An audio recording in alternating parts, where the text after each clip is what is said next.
So do you ever try to find someone and they've moved afar, maybe even out of the country, as in the case here, and you cannot locate this person? You're trying to find them through relatives, you're trying to find them through email. Well, welcome to my world.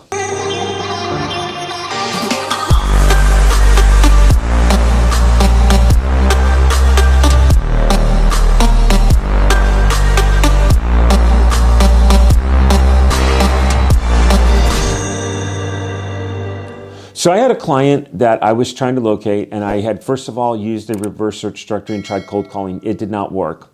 I then tried family members, acquaintances, and people that he knew. That did not work. I then went on old emails and I emailed him. That did not work. And I don't always do that, but in this case, I sent this guy a letter out of the country in South America. That also did not work.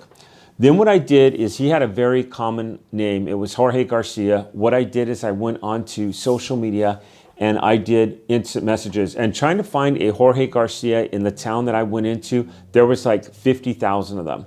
So what I did is I went into social media and I went ahead and gave the message right here. I'm trying to locate Jorge Garcia. There's a property, and I put the address of the property in Florida that went over the asking price at auction. My name is David Church. I'm with my corporation. I was assigned this file. If you are Jorge, you have funds due. With your permission, we can assist you in claiming these funds. Please reply back if you owned this property. I did this in English, and then I went to a good site, Google Translate. I put this message in English, translated it in Spanish, and I did the Spanish version here. So I have the English and Spanish version. Months went by. So one of the problems with surplus funds is we have what is called a delayed return environment. We're in a society where we like instant results. If people go on a diet, they want to see a drop of 50 pounds immediately. Everyone wants to quit smoking because they know it's bad for your health, but you don't see the damaging results of smoking until years or even decades later. In surplus funds, we often don't see the results of the fruits of our labors until weeks, months later. And this is where I always talk about the follow-up. So in this one, months went by, and all of a sudden one day an instant message popped up, and it's from Jorge Garcia. And he said, Mr. Church, this is a scam. Have you ever been called a scammer before in this business? Are you tired of being called a scammer? He goes, this is a scam. I don't know if you're trying to get money out of me or what, but I own this property free and clear. So I went ahead and I just said, Jorge, can I ask you a question? When's the last time you paid taxes on your property in Florida? When's the last time you were in the United States? So he instant messaged me back. He goes, I'll be in the United States again sometime soon. I live down here. I love it. And he goes, I've bought an investment of property down there. 8 years ago when I was out, I bought a lot in Florida, and I own this lot free and clear, and I don't have to pay anything on it. So I instant messaged him back, and this is all in Spanish. Google Translate is being great here. So I instant messaged him back, and I said, Jorge, and I have a whole line of messages. I said, I've got good news and I've got bad news for you. The bad news is you have to pay taxes on properties, and you lose them at public auctions if you don't pay taxes. So you have lost your property. The good news is it went for almost $8,000 over the asking price. So you have funds that are due to you from this property. So he sent me proof that he owned the deed of this property. He actually had this. He sent me the deed and the notary and everything, saying, no, you don't understand, Mr. Church. I really think this is a scam. Again, I own this property free and clear. So I went ahead and I messaged him back. I shared with him my corporation. I shared with him what we did. Shared with him, I gave him my webpage. I told him that we had results. I gave him a couple video testimonials, and I showed him all the evidence that went up for auction. Didn't hear back from him. And I'm like, okay, well, I lost this client. And I followed up with him. I was following up. All of a sudden, about 8-9 weeks go by, and I hear back from him. He said, okay, how can I claim the funds on this property? So we came in, and I like a minimum of at least $2,400. He had roughly just over $7,000. I put 40%. Jorge came back at me and he said, I feel like 40% is too high. And I said, okay. I said, I've located you. I've sent out these messages. And when I sent out messages, I went onto Facebook, and there was at least 50 people that had his name that lived in the village that he lived in. So I messaged all 50 people. Probably took 20 minutes. And a lot of people have VAs. There's one that does this. It probably took me a good 20 minutes to message all 50 people. And then I went ahead and I filed it, and I forgot about it. And ironically, I got the return postage back saying the letter was undeliverable. The same day he reached me on instant messaging, I got the letter back in the mail saying unreachable, return to sender. And that was really interesting. So return to sender, I get this letter back. and he's unreachable and did this. So he negotiated down to 30%, and I agreed to 30%. Now, here's where you never count on funds until you have them paid and done. When I went and I pulled title, only Jorge showed on the tax lien, but when I went and pulled title, there was a woman on title with him. So we went back and we asked him, and by now I have one of my assistants working on this, and she's great. And she asked him, "Who is so-and-so?" And he said, "Oh, that's my ex-wife." Well, she's on title with them. She's entitled to half of these funds. And her and Jorge no longer speak, and he claims he has no idea of where she is. So what we've done is we've managed to get him half of the funds, almost $4,000. Again, I like a $2,400 minimum. I've gone back and I said, you know what, because of this, we're going to go with the higher percentage. So I went 40%. Normally I would do 50%, but I don't want to lose this deal.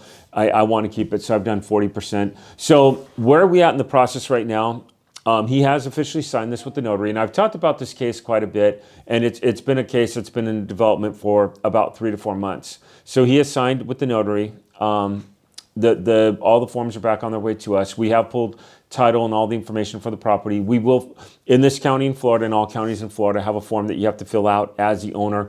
Once you sign, the funds get assigned over to JD Vista. JD Vista owns those funds, which is my corporation. We're assigned those funds.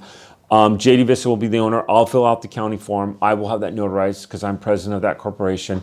We will then go ahead and submit the claim into the county on behalf of JD Vista. And then, like I said, with Jorge, he has agreed to a percentage, a 40-60 split. He'll still get the majority of the funds here, which is fine. I mean, I'm happy to get paid.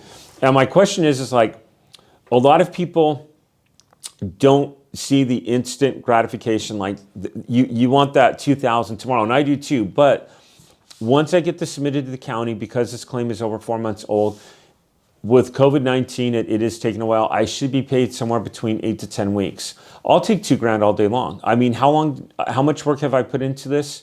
If you really calculate the actual time I spent on this particular lead, it would be less than an hour. It would be less. $2,000 an hour, is that worth it? In my opinion, yeah. We did cover the notary cost in South America for him.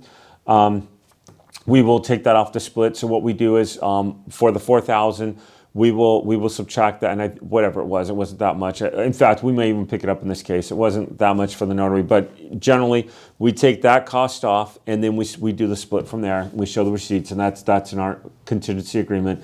Any costs that we have will be taken off before the split. So JD Vista will be reimbursed that amount, and then we'll be paid. Could you do 3 or 4 of these deals a month? Absolutely. In fact, right now I've got pending deals, and these are people that I've contacted. I've got, just from this month alone, it's over $21,000 in commissions that are out there that are coming to me. So it's very possible to do this. So my message here to you is, when you're marketing, and I talk about this a lot, cold calling, okay? You've got to be able to cold call. That's my highest response ever. Then you don't reach someone by cold calling. Can you reach them by email? I do have people that have emailed me back. It is my least response back that I get from people. It's the least amount of deals I have gotten. But I definitely have had people respond back to me and ask me, and then, hey, let's get the contracts out on email. So I'm not saying don't do email. And then there's social media. And the social media account that I think is the best is LinkedIn. The problem, though, with LinkedIn is a lot of times people go on LinkedIn like once or twice a year. So I have messaged people on LinkedIn, and then I hear back much later. But then I try to find them also on Facebook. The good thing about LinkedIn is it's a business network. So if you're trying to find a professional, you're trying to find a family member, and like, let's say they work for Ford Motor Company, and I've had this happen before. I had someone who worked for, I think it was an auto company in Florida, and I went ahead and I was able to locate that auto company, and I was able to call the receptionist, and I just said, hey, I'm trying to reach this person, and it was higher up in the company, and I'm trying to reach them here regarding this. So there are ways that you can get a hold of people with the social media, and you can find them. I don't ever call someone and leave a message and say, oh, they lost their property and they got foreclosed on. I mean, I would be pisser than pissed. When I was a school teacher, if someone had called the receptionist and said, hey, I had a BK on my file, and it was very embarrassing. If someone had called my work and said, oh yeah, he filed BK, but he might have funds available, I'd be pissed. So I might just say, there's some funds located from a property. We got the check back. We're trying to get in touch with that person. That's very non-threatening. It leaves a message, and it's just like, and I'm with this firm. I was assigned it, and I'm trying to reach them. Again, I'm asking for a call back, and I'm leaving very professional messages now. So to sum this all up, and I thank you for watching this video. If you like this, please subscribe to my channel. Click down below. Give me a thumbs up also. You don't reach somebody by phone, try instant messaging. It works. And I could go over more deals than this with instant messaging. This is just one that's live, that's working on now. Also, split up your time that you're working with people. And what I mean by that is like maybe Monday, Wednesday, Fridays, you make phone calls. Maybe Tuesday, Thursdays, you do instant messaging. When you do your marketing, you're going to have to find out what's working for you. And then this one was out of the United States. Maybe you have like one day a month in your Tuesday, Thursday, where you actually focus on people out of the country, and then you're following up with those. And that's what makes your marketing. So this has gone into my CRM, and I give a whole video on CRM. So go back and look at some of my past videos on CRM if you don't know what I'm talking about. And then it goes to a follow-up, and this has been a lot of follow-up. It's been weeks, months in the making, but it's a deal. It's going to get paid out, and it probably, I would say probably somewhere around the end of February, beginning of March, and I'll be on this one. I'll make sure I show the check. I'll hold up the check and say, hey guys, I got paid. But I'll probably see the check somewhere around February, March. Might be a little bit later, depending on COVID and the situation. So again, if I get 4 or 5 checks in March, 4 or 5 checks in April, 4 or 5 checks, that's where the instant gratification comes. Once you get this momentum going, you build a momentum, you keep it going. It's so definitely worth it. Hey, I want to thank you again for watching, and I'll see you on the next video. Thank you.